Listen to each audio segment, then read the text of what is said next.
Dini ni mada nyeti lakini muhimu.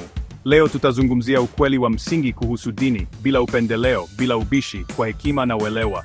Lakini kumbuka, kila mtu ana ufafanuzi wake. Biblia na Quran kama hospitali, ina dawa kwa kila tatizo la roho, si dawa moja tu. Dini si tu ibada au mila, ni mfumo wa imani na maadili unaotufundisha kuwa na uhusiano na Mungu, kuishi kwa haki na huruma, kujenga jamii yenye amani. Kila dini ina mafundisho yake, lakini kuna uelewano wa pamoja: Mungu mmoja au nguvu kuu, upendo kwa jirani yako, uadilifu na uaminifu, kujiepusha na uovu. Watu wana haki ya kuchagua kwa hiari yao, wanaweza kuamini, wanaweza kutokuamini, wanaweza kuwa na maoni yao. Muhimu ni kuheshimu maamuzi ya kila mtu. Tofauti kuu: dini, imani na mafundisho ya kiroho. Utamaduni, mila na desturi za kikabila mara nyingi zinachangamana, lakini si sawa. Katika enzi ya teknolojia, dini inaweza kufundishwa mtandaoni.